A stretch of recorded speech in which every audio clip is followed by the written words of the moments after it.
네, 커피 얘기하다 좀 말이 길어졌네요. 네. 얼른 가겠습니다. 박병창 이사님 모십니다. 어서 오십시오. 어서 오세요. 예, 안녕하십니까. 네, 초콜릿 좋아하시죠? 예. 좋아하세요? 왜? 초콜릿 이거 맛있으면 나중에 이따 드셔보세요. 끝나고. 예, 어디 건데요? 고디바 같이 나왔어요, 딱. 아. 네, 그리고 되게 이렇게 그 고디바 말랑말랑 초콜릿 뭔지 아시죠? 예. 네, 그거 맛입니다. 밖에서 보니까 포장이 로이스 같던데요. 초콜릿 좀 아시네? 네, 되게 맛있어요. 네, 근데 한 박스에 9,000원 괜찮죠? 예. 네. 자, 그러면 오늘 박병창 이사님과 함께 가보겠습니다. 미국 시장 좀 약간 빠졌죠? 예, 지난주 금요일 날 하락을 했고요. 이제 그것 때문에 하락을 한 겁니다. 주간으로 다우 0.5, 나스닥 0.5, S&P 0.2% 하락했는데요. 2주 연속 하락을 한 겁니다. 근데 지수는 역사적 신고 지수에서 많이 벗어나 있는 상황은 아닙니다. 거기서 그냥 등락을 보이면서 시장이 움직이고 있다라고 보시면 될 것 같은데요. 일단은 관세 이슈가 지난 한 주 동안 가장 컸습니다. 3일에 월요일 날 캐나다 멕시코 관세 이슈로 하락을 했죠. 네. 주중에 관세 유예한다 그래서 반등을 했죠. 다 회복을 했습니다. 근데 금요일 날 상호관세, 보편적 상호관세 이슈가 나오면서 다시 하락을 했습니다. 그래서 관세 때문에 빠졌다 올랐다 빠졌다 올랐다. 앞으로도 계속 그럴 겁니다. 네. 이런 모습을 계속 나타나고 있는 거고요. 지난 주간이 0.5 요 정도 하락을 했다고 말씀을 드렸는데 금요일 날 보시면 다우가 약 1%, 나스닥이 1.3%, S&P 500이 0.95니까 1% 정도 하락을 한 거예요. 그러니까 지난주 금요일 날 주중에 괜찮았다가 보편적 상호관세 얘기가 나오면서 다시 하락을 했다라고 보시면 될 것 같습니다. 지난주에 특이한 거 몇 가지 말씀드리면 알아야 될 내용이요. ISM 서비스 PMI가 52.8이 나왔습니다. 그래서 서비스 PMI가 상대적으로 좀 괜찮았고요. 제조업 PMI 상대적으로 예상보다 좀 낮게 나왔고요. 네. 그동안에 서비스 PMI 쪽만 좋았고 제조업은 안 좋았잖아요. 근데 제조업 PMI가 50.9로 52로 확장 국면으로 다시 올라왔다. 이런 게 이제 특징이었고요. 지난주 금요일날 고용 보고서가 발표가 됐습니다. 실업률이 4.0이 나왔고요. 그리고 고용자 수는 생각보다 안 좋게 나왔습니다. 그래서 뭐 좀 안 좋은 고용이 안 좋은 거 아니냐 이런 얘기를 좀 했었는데 네. 실업률은 전월이 4.1%였어요. 이번에 4.0이 나왔습니다. 계속 낮아지고 있네요. 예, 그럼 실업률이 낮아진 거지 않습니까? 그러면 탄탄하다 이렇게 좀 보여지고요. 또 반면에 실업률이 4.0이면 그러면 금리 인하 할 수 있지 않겠냐? 고용이 좋다면 이런 식의 생각할 수 있잖아요. 네. 근데 시간당 평균 임금이 전업이 0.5%로 올랐어요. YOY로 4.1%인가 올랐습니다. 그래서 임금이 올라가고 있는 보니까 결국은 인플레 잡기가 어렵지 않겠냐 얘기가 있었거든요. 이제 그런 와중에 소비자 심리 지수가 발표가 됐는데 67.8이 나왔는데 좀 좋지 않게 나왔거든요. 근데 중요하게 시장에서 본 내용은 1년 기대 인플레에 대해서 기대 인플레이션 향후에 인플레가 어느 정도 되겠냐 네. 물어보는 거죠. 이게 전월에 3.3%가 나왔는데 무려 이번에 4.3%가 나왔어요. 그래서 사람들이 왜 이렇게 하고 있느냐라는 생각에서 이건 이제 설문이니까 이제 어떤 거냐면은 트럼프 대통령의 관세 정책으로 인해서 결국은 경기는 조금 둔화되지 않겠냐, 네. 소비 좀 위축되지 않겠냐, 물가가 오르기 때문에 그러면서 결국은 물가는 전반적으로 지금보다 좀 오를 거다. 이렇게 지금 사람들이 생각을 하는 거예요. 네. 이 얘기는 연준이 바라볼 때 어떤 생각입니까? 이거 금리 인하 이거 되겠다. 섣불리 하면 안 되겠구나. 그래서 2월에 금리 인하 지금 확률이 동결 확률이 92%예요. 동결 확률 92%요? 예, 예. 그래서 2월에도 금리 인하는 어렵지 않겠냐 이런 얘기가 지금 나온 거예요. 그러니까 네. 보편적 상호관세 얘기와 금리 인하가 당분간 좀 어렵겠구나 이 두 가지가 나오면서 금요일날 비교적 큰 폭으로 하락을 한 겁니다. 금요일날 하락을 말씀을 드리는 겁니다. 그리고 주간으로 볼 때도 애플이 3.5% 하락했는데 엔비디아는 8% 상승했거든요. 이거는 그럼 뭐 때문이냐? 갑자기 엔비디아가 좋아지고 애플이 뭐 나빠지고 뭐 이게 애플은 그 동안에 뭐 그냥 별로 그렇게 좋은 게 없었어요. 네. 그런데도 불구하고 보시면 트럼프 대통령 취임 이후에 애플은 이렇게 올랐어요. 노란색으로 제가 이렇게 칠했는데 이렇게 많이 올랐어요. 언제라고요 이게? 이게 11월이 여기지 않습니까? 작년 11월이 당선 이후. 당선이 당선 이후에 많이 올랐네요. 네, 이렇게 굉장히 많이 올랐다가 네. 그래도 다시 내려와가지고 지금 원래 있었던 기업 구간까지 와 있거든요. 그런데 지금 지난주 보면 애플은 빠졌잖아요. 엔비디아는 올랐지 않습니까? 네. 엔비디아를 볼까요? 엔비디아는 트럼프 당선 이후에 이렇게 빠졌어요. 이렇게 빠졌다가 박스권으로 있다가 요번에 딥시크 내용으로 인해서 빠진 거거든요. 네. 이제 왜 요걸 보여드릴 것 같습니까? 그러면 애플이 그 사이에 어떤 일이 있었냐? 엔비디아가 어떤 일이 있었냐? 뭐 이런 부분보다는 애플이 올라가는 동안은 엔비디아는 빠졌고요.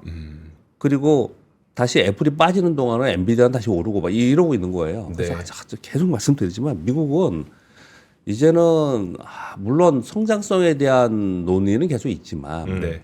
기업 가치의 측면에서 논할 때는 그것보다는 수급이 더 우선이다라는 생각이 너무 많이 들어요. 그러니까 이게 만약에 동시에 다 빠지면 시장이 빠지겠죠. 네. 근데 시장이 안 빠지고 가만히 있는 거 보면은 이 시가총액 상위에 있는 종목들이 애플이 오를 때는 얘는 빠지고 또 얘 오를 때는 애플이 빠지고 이렇게 돌아가면서 움직이고 있는 수급으로 많이 빠진 건 사고 많이 올라간 건 팔고 네. 이런 게 아닌가 생각이 들어요. 과거에 우리가 2011년도인가가 남유럽의 고가 디폴트가 있었던 게 2011년도인가 그래요. 네. 2011년도 그랬는데 2012년부터 2016년까지 12, 13, 14, 15, 16, 이 5년은 있죠. 5년간 우리가 박스피에 있었던 적이 있습니다. 네. 네.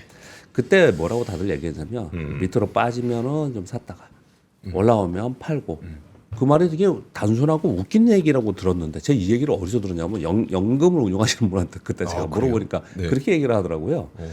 되게 단순하게 시장을 보시는구나 이렇게 생각을 했거든요. 결국은 그 말이 맞았었어요. 그때 5년 동안 그랬으니까요. 네. 5년 동안 그 운영 전략이 맞았어요. 그 단순한 운영 전략이.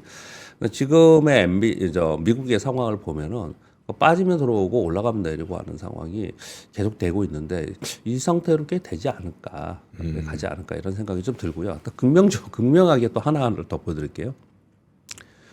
마이크로소프트입니다. 시가총액 3대장이잖아요. 네. 애플, 그리고 엔비디아, 마이크로소프트잖아요. 마이크로소프트는 도대체 언제부터 여기 이러고 있는 겁니까? 얘는 추세도 없어요. 아, 그러네요. 추세도 없이 그냥 이러고 있는 거예요. 그러니까 사실은 만약에 이런 시가총액이 높은 종목이 밑으로 빠졌으면 지수가 좀 빠졌겠죠. 네. 근데 또 올라와. 그래서 빠졌다가 올라왔다가 지금 마이크로소프트는 진짜 꽤 오래된 겁니다. 이렇게 된 지가. 그러니까 지금 미국 상황이 좀 그런 상황을 좀 보여주고 있다. 이런 설명을 드리기 위해서 오늘 말씀을 좀 드렸습니다. 네. 우리 시장도 지난 한 주 동안은 좀 꽤 괜찮았습니다. 코스피 0.18%, 코스닥은 2% 올랐는데요. 지난주 월요일 날 개파락해서 지난주 저점이 코스피가 마이너스 3%였어요. 코스닥은 마이너스 3.8%였습니다. 주중 얘기하는 겁니다. 네. 종가가 코스닥 플러스 2%니까 우리 6% 가까이 올라온 거예요. 후반에 바짝 오른 화수목 오른 겁니다. 화수목 오른 게요.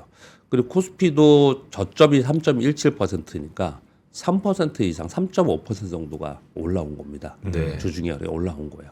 그리고 있다가 금요일 날 매물이 좀 나오면서 외국인들 매도도 있었고요. 그래서 금요일 날 코스피는 마이너스 0.58%로 하락을 해서 전체적으로는 플러스 0.18%로 뭐 소폭 상승에 마감을 했는데요.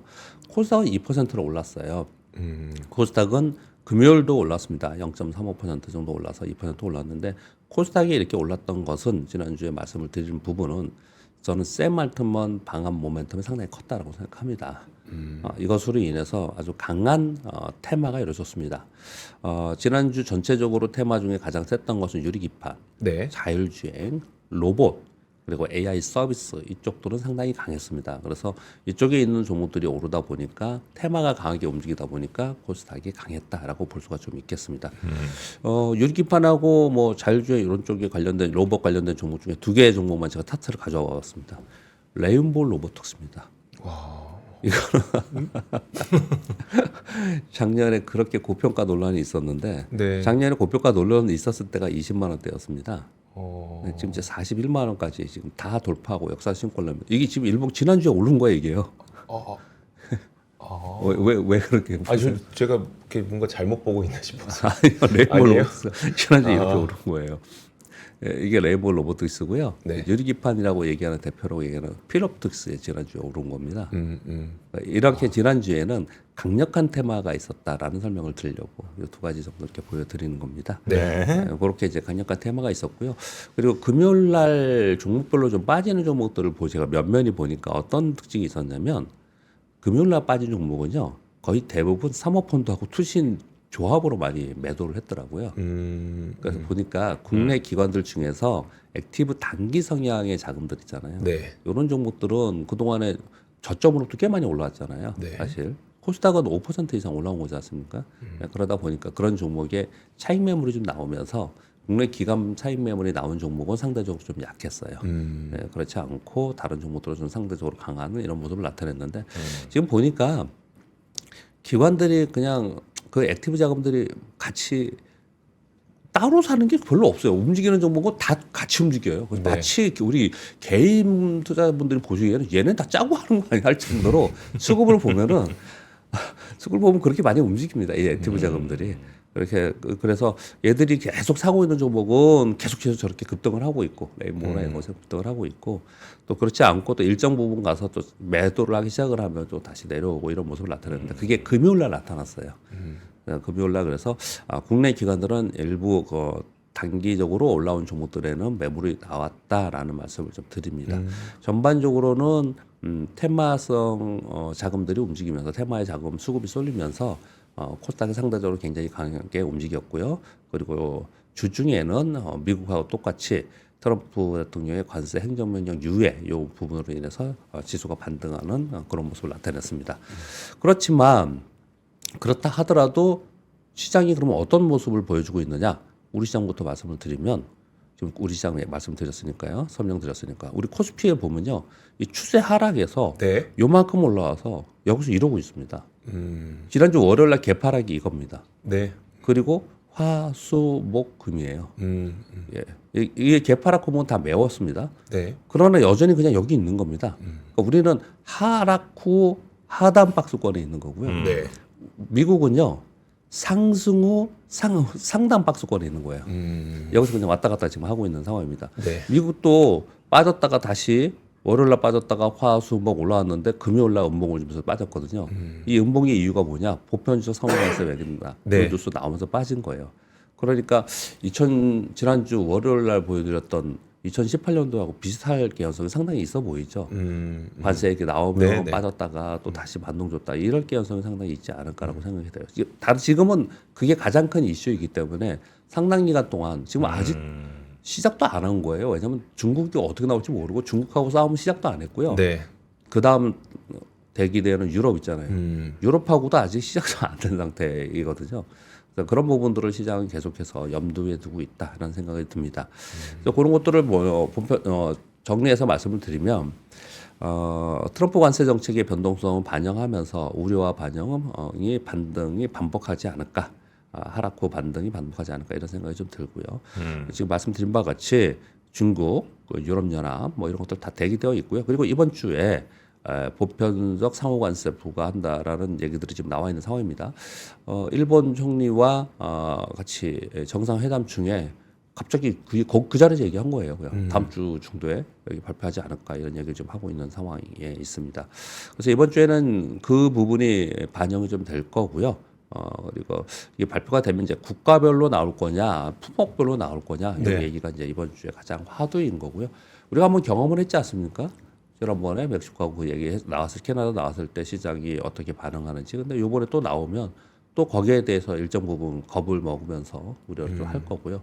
또 그걸 반영을 좀 하다가 그러다가 또 협상 단계에 들어가면 또 반등을 좀 하는 이런 순차적인 되지 않을까 이런 생각하고요. 아까 우리 공 기자님이 뭐 12일 날 이번 주 CPI 있냐 없냐 이렇게 그러셨는데 12일 날 CPI 발표 있고요. 13일 날 PPI가 발표 있고 14일 날 소비자물가 있습니다.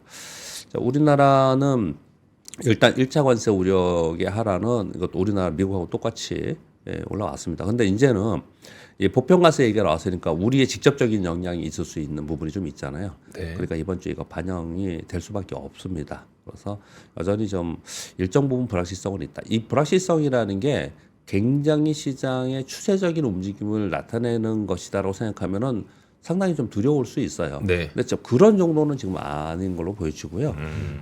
그 사이에서 충격이 주면 밑에서 또 올라오고 이렇게 반복이 연속되지 않을까 이번에도 이런 생각을 좀 하고 있습니다.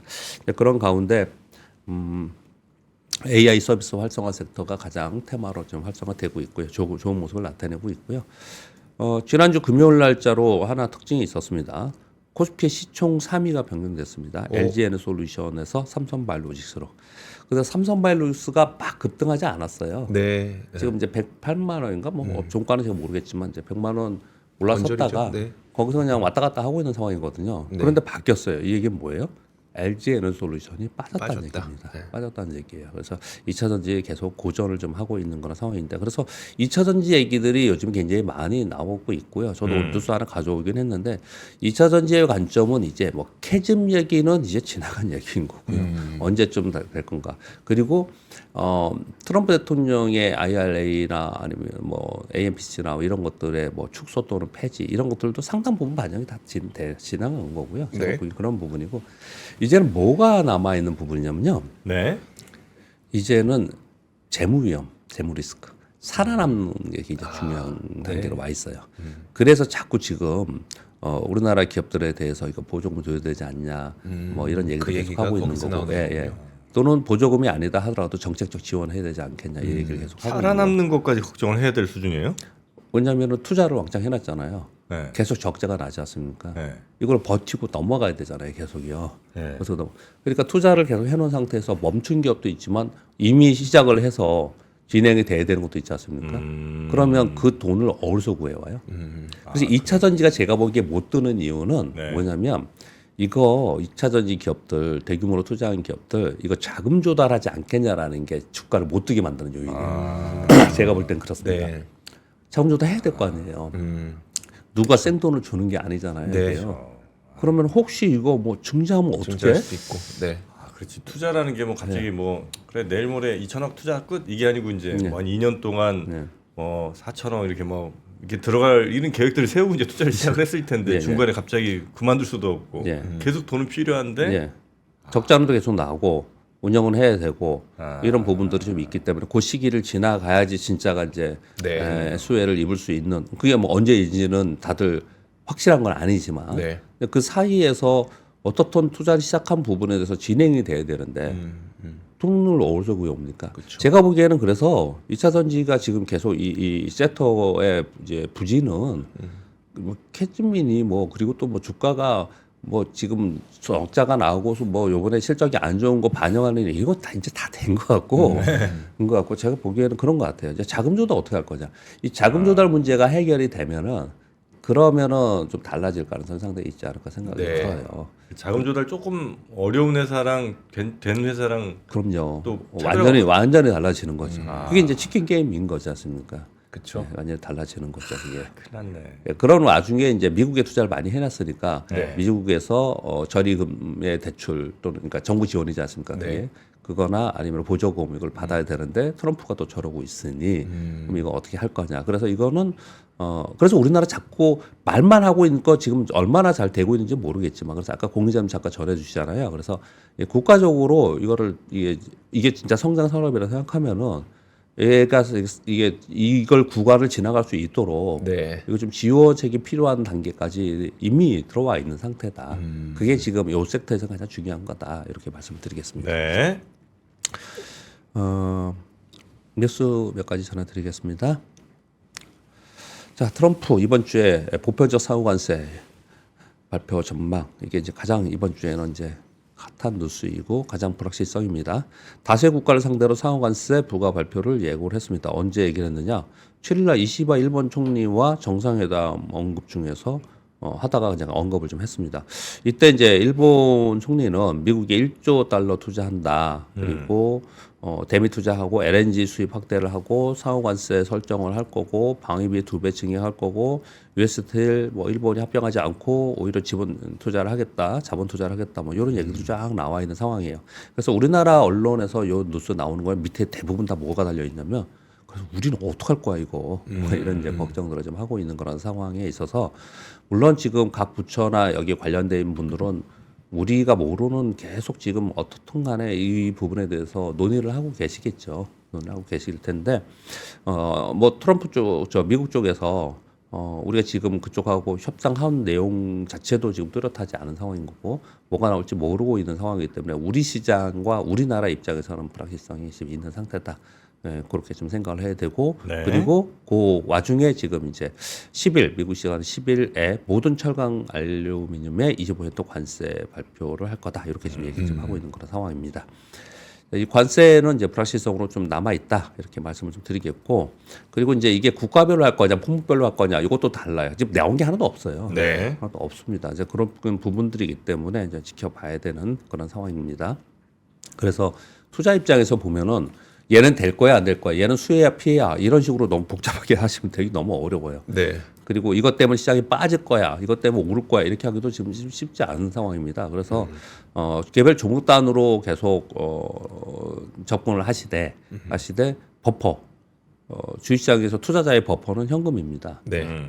현금을 버퍼를 좀 두시면서 거래를 좀 하셔야 되겠다 이렇게 말씀을 드리겠습니다. 오픈 AI의 그 스타게이트 미국의 스타게이트 이게 데이터 센터 부지 물색 중이다라는 얘기가 나오고 있습니다. 즉 데이터 센터가 이제 뭐 다시 줄어들 거다 딥시크 때문에 네. 뭐 이쪽 투자가 줄어들 거다 이런 얘기들은 그 딥시크 처음에 나와서 좀 오버한 경향이 좀 있지 않나 이렇게 얘기들을 많이 하고 있는 것 같습니다.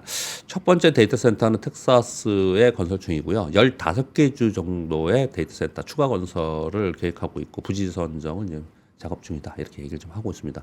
이거 이제 막 하기 시작을 하면 또 부각이 되겠죠. 그때부터는 네. 이게 이제 끝난 일들이 이제 아니다 이 이벤트는 이렇게 말씀을 드리겠습니다. 이창용 한국은행 총재에서 블룸버그 인터뷰가 있었는데요. 2월에는 금리나 거의 확실하게 하지 않겠냐는 게 국내 정서거든요. 네. 이번에 2월에 금리나 확정이 아니다라는 코멘트를 남겼습니다. 외환시장 상황에 따라서 금통위의 판단이 달라질 수 있으며 환율에 기름을 붓고 싶지 않다. 워낙 약세인 상황에서 금리 인하는 상당히 위험할 수 있다라는 인터뷰의 내용들이 좀 나와 있습니다. 그러면서 트럼프 관세 정책으로 경기 침체 우려가 확대되니 정부는 강력한 경기 부양책을 빨리 써야 된다. 이런 얘기들을 좀 했습니다. 네. 일단 뭐 맨 진 얘기는 이제 경계 측면에서 한국은행 총재 입장에서 중앙은행 총재 입장에서 얘기를 하신 것 같고 금리 인하 부분에서 이제 우리가 생각을 많이 하고 있는데 금리 인하 올해 뭐 우리가 생각한 보다 더 많이 할 수 있다. 우리 지금 상황이 안 좋아 이런 얘기 많이 하고 있지 않습니까? 네. 그런데 한국은행 총재의 입을 통해서 이런 얘기가 나와서 우리 시장에는 그 기대감이 약간 좀 떨어지는 그런 상황이 좀 됐습니다. 그렇게 말씀드리겠고요. 다섯 번째 뉴스는 지금 중국이 딥시크 때문에 전 세계가 다 놀랬잖아요. 그 유럽은 야 이거 큰일 났다. 우리도 지금 강력하게 빨리 투자해야겠다. 미국은 스타게이트로 이거 해야겠다. 그래서 이제 중국이 절대 못 돌아오게 해야 돼. 막 이런 게 있었거든요. 그런데 지금 이 로봇 있잖아요. 네. 휴머노빗 로봇도 진짜 장난 아니다. 이거 쫓아온 게. 뭐 이런 얘기들을 지금 걱정을 하는 거예요. 지금 두 가지의 그 워딩들을 가져왔습니다. 중국 휴머노비드 로봇 혁신센터 수석 과학자. 요 사람이 이런 얘기를 했습니다. 미국은 알려지지 않은 기술적 과제 탐색에 초점을 맞추고 있다면 중국은 기존 기술을 통해서 실용적으로 적용하는 방법에 주력한다. 이런 워딩을 남겼고요. 그리고 상하이 세계 인공지능 대회가 있었는데 거기 보고서에서 중국의 휴머노이드 시장은 올해 53억 위안으로 전년비 2배 성장했는데 앞으로 29년까지 750억 위안으로 지금보다도 이게 몇 배입니까? 10배도 넘게 네. 성장할 것이고 글로벌 시장의 3분의 1은 휴머노이드는 중국이 차지할 거다. 이런 얘기를 했습니다. 그래서 요 뉴스가 나오면서 저도 이제 조금 더 자세히 그것들을 좀 뜯어볼까 하는데 기사가 있습니다. 여러분 보시면요. 설 특집 쇼에서 중앙 CCTV를 통해서 H1 그 휴머노이드 로봇 16대하고 인간 16명이 모여가지고 군무를 추는 춤을 방영을 했어요. 네. 보신 적 있어요? 그거 한번 보시면 이따가 보세요. 보시면 거기에 있거든요. 이걸 왜 중앙 CCTV를 통해서 중국이 방영을 했을까? 이런 얘기들을 좀 하는 거예요. 그냥 재미로 이런 부분은 상당히 아니었을 거다. 이런 얘기를 좀 하고 있는 그런 상황입니다. 그래서 전에는 이제 HBM을 비롯한 반도체 패권 사업이 있었지 않습니까? 네. 근데 그 반도체를 이용해서 하는 ARC 헬스케어, 로봇, 자율주행 여기로 지금 넘어간 거예요. 이 싸움이. 이 싸움이 넘어가서 이제 여기에 이제 있다. 그러면 그 얘기는 무슨 얘기냐면 이쪽으로 간다는 얘기는 전반적으로 전 세계가 이쪽을 방향으로 걸어가고 있는 거고요. 네. 그러면 주식 시장은 미래가 사회가 변화하는 길로 주식시장을 추정하는 겁니다. 네. 추정합니다. 그래서 아까 로브 어마어마하게 올랐어요. 사실 이거 누가 사겠습니까 이거? 이거요. 근데 저 가격에 산 사람이 있으니까 오른 거잖아요. 그렇죠. 이걸 사는 사람들은 되게 어떤 사람들이 일단 사냐면 여러분들 이해 못하실 것 같지만 기관 투자가들 뭐 연계금도 사요. 합니다. 왜 그럴까요? 시장을 비트해야 된다라는 게 최대의 지상 목표입니다. 네. 시장을 쫓아가야 돼요. 예전에 2차 전지 올라갔을 때 2차 전지 안 사가지고 시장 못 쫓아가지고 반성구수 그랬지 않습니까? 네. 쫓아갑니다. 쫓아가요. 그만큼 변동성이 굉장히 심해진 상황인 거고 거기에 지금 모두 다들 집중되어 있다. 수급이 이렇게 말씀을 드리겠습니다. 네. 중국의 이관신 정책을 지금 쓰고 있습니다. 계속 얘기를 지금 하고 있는 상황인데 작년에는 금융정책 완화 정책이 있었고요. 올해는 이제 재정정책을 얘기하는데 이게 본격적으로 되는 게 언제냐? 3월 달에 있습니다. 3월에 네. 전인대회. 그래서 3월 달에 본격적으로 이제 더 나올 거다 이렇게 얘기를 하고 있습니다. 왜냐하면 그 전보다는 눈치를 보고 있었는데 그건 왜 그러냐면 트럼프 대통령이 취임하고 나서 정책이 나오고 보고하기 위해서 그러는 거예요. 네. 이게 지금 관세 정책도 똑같아요. 지금 중국이 뭐 하겠다라고 하지만은 아주 구체적이고 강하게 안 나오죠. 요거 지금 3월 달에 지금 이제 한 2, 3주 남았잖아요. 근데 그거 때문에 지금 이러는 거거든요. 근데 아무튼 그 과정 속에서 요 이관시 정책의 뭐 저기 가전도 있었고 디지털 제품도 있었고 자동차도 있었는데요. 자동차 전기차는 어마어마하게 지금 뭐 중국은 팔리고 있는 거고요. 그리고 이 디지털 제품 쪽은요. 1월 20일부터 2월 8일이면 얼마 안 되잖아요. 2,009만 명이 보조금 신청을 했고 신청 건수는 2,541만 건이나 됐대요. 이거 보조금 신청을 했다라는 건 뭐 샀다라는 거예요. 네. 그렇지 않습니까? 지금 현재 중국 요런 진행이 되고 있다 이렇게 말씀을 드리겠고요.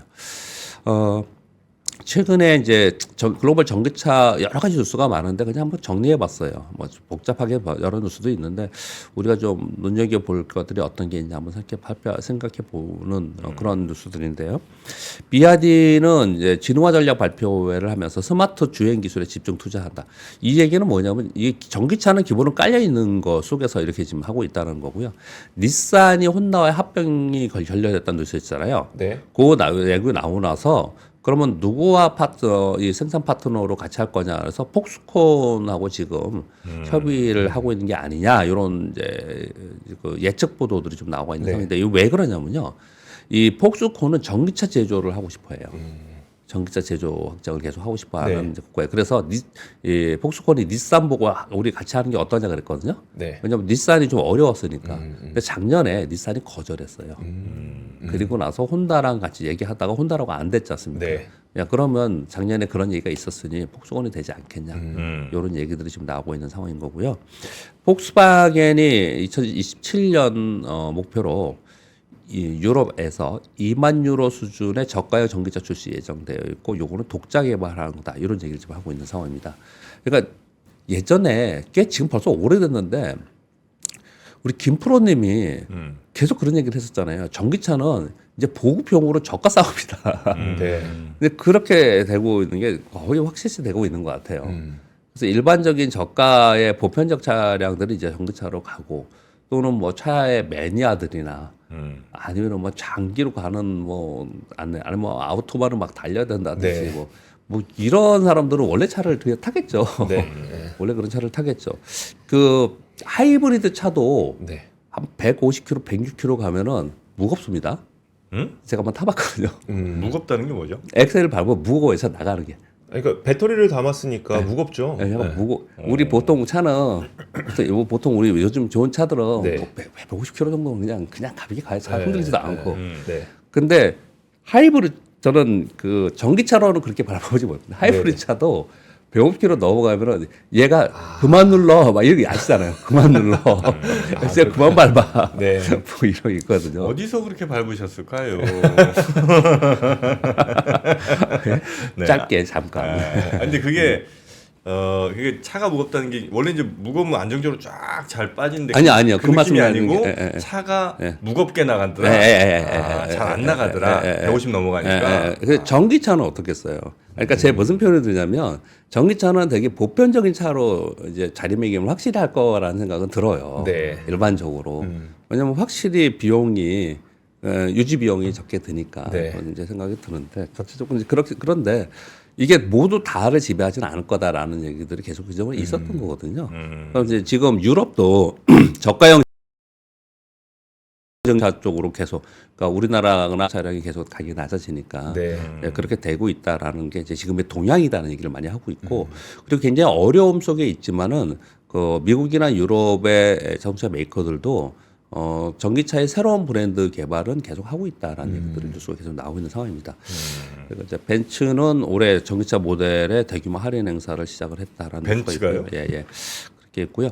현대차, 기아가 미국의 전기차 제일 많이 지금 타고 있는 팔리고 있는 캘리포니아에서 판매 2위 테슬라를 제외하고는 판매 1위. 그래요? 예. 점유율 9.9%가 됐다라는 뉴스가 좀 나와 있는 상황입니다. 테슬라 그러니까 다음 현대기아 차네요. 여기가 그냥 캐즘이라는 거는 멈춰 있는 건 아니에요. 음. 멈춰 있는 건 아니에요. 어떤 기술에 의해서 어떤 제품이 생기면 그 제품이 일반 대중에게 확실하게 상용화돼 가지고 모두 다 쓰는 네. 그런 과정에서 일적인 단절 구간을 캐즘이라고 용어로 쓰는 거예요. 네. 근데 그게 굉장히 짧을 거라고 생각하는 사람도 있을 거고 길 거라고 생각하는 사람이 있었을 거고 그런 와중에 이제 트럼프 대통령이 당선이 되면서 야 캐즘의 구간이 더 길어지는 거 아니야 이런 이제 과정을 지금 겪고 있는 상황인 거거든요. 그러니까 이 사이에서 이들 기업이 어떻게 살아남고 그리고 치킨 게임에서 누가 이기고 뭐 이런 부분들이 상당히 중요한 상황이 된 거고 이 부분에 대해서 저의 의견은 항상 어떤 의견을 드렸냐면 이게 나중에 2027년, 2028년 되면은 지금 우리가 생각하는 기업이 아닌 이 전기차 모델이 아닌 네. 이 기술이 아닌 분명히 다른 걸로 새롭게 이 산업은 다시 한번 이제 출발을 할 거다. 이 그 새롭게라는 게 이제 중요하다라는 네. 말씀을 드립니다. 왜 그러냐면은 이미 여기 이게 많이 빠져갖고 물려 있어요. 그럼 나중에 전기차가 좋아지면 얘도 좋아지겠지는 결코 아니다. 그건 아니다. 그래서 그 와중에도 계속 이게 그냥 보고 계실 문제는 아니고 계속해서 공부를 하시고 추이를 봐야 된다라는 생각을 합니다. 지난주에 삼성전자가 유리기판을 자기들이 직접 생산한다. 이것 때문에 유리기판이 엄청 떴습니다. 중국도 그랬거든요. 네. 근데 SK 하이닉스는 HBM에 이을 차세대 주력 품목으로 실리콘 웨이퍼. 카바이드 웨이퍼. 네. 네. 요것을 하겠다라는 발표가 있었습니다. 전기차 등에 탑재될 전력 반도체 핵심 소재인 실리콘 카바이드 웨이퍼 주력할 것이다. 2020년에 두폰으로부터 인수했어요. 그 어떤 사업 파트를 그래서 이름이 SK 실트론에서 인수해갖고 SK 실트론 CSS인데 요게 미국 정부로부터 이미 대출 지원을 받으면서 그쪽에서 성장 산업을 하고 있는 상황인 거거든요. 네. 그 요게 지난 주말에 나왔어요. 네. 그러면서 또 여기 관련 종목이 테마가 또 이어졌어요. 여기 관련 종목들이. 그래서 요즘엔 좀 그런 시장이 그런 상황이에요. 그러니까 이런 대기업들이 어떤 사업을 올해 어떤 계획을 내놓느냐 네네네. 이런 부분하고 그리고 전체적으로 뭐 국가별로도 어떤 정책을 하느냐 이런 부분이 굉장히 중요한 것처럼 기업들도 그런 모습이 나타나고 있습니다. 이 가만히 보면요, 미국의 빅테크들이 뭐 한다 그러면 주가가 막 테마하면서 움직이죠. 네. 국가가 트럼프가 한다면 더더욱 그럴 거고. 네. 근데 우리나라 기업들도 SK 하이닉스, 현대차, 삼성전자 이런 데서 하면은 이런 영향을 많이 테마를 이룰 수 있거든요. 네. 근데 아쉬운 점이 뭐냐면 국가가 뭐 한다 그러면은 안 해요. 시장이 안 움직입니다. 그만큼 신뢰 많이 잃은 거거든요. 네. 이걸 해줘야 됩니다. 국가가. 그 말씀까지 드리겠습니다. 네. 옛날에 그 카바이트는 그 포장마차 같은 데서 등으로 그죠? 예. 기억나시죠? 예. 네. 냄새 나는 거. 예. 모르죠? 뭐죠? 이거 모르지? 아. 진짜 완전 생판 처음 들어보는. 그러니까 지금 요즘 다 그냥 전기 꽂아갖고 어쨌든 뭐 불 밝히잖아요. 네. 전기 꽂아서. 네. 근데 옛날에 카바이트로 네. 환하게 이게 불을 밝혔다고. 네. 카바이트 잘 타나 빛이 나면서 타나봐요, 그죠? 네. 아. 냄새 엄청 나고. 카바이트 포장마차 치면 나오겠네요. 그리고 옛날에 또 그 막걸리에도 카바이트 쓴다 뭐 이래갖고 한번 논란이 있었었는데. 네, 논란 있었습니다. 예. 아. 그건 그 막걸리 마시면 막 엄청 머리 아프다고. 아, 그렇구나. 카바이트 막걸리. 참 옛날 추억이 또 새록새록 돋습니다. 네. 몰라 얘는 이주호는 모릅니다. 야, 네. 아직 너무 어려요, 제가. 사실 나는 그런 사실 안 나는 것 같은데. 와 얘는 왜 모르지? 좋은 데 살았나 봐. 고향이 어디예요? 저 그냥 서울에서 계속 자라. 서울이구나. 자, 그럼 오늘 우리 박병창 이사님 여기서 보내드리고요. 네. 네.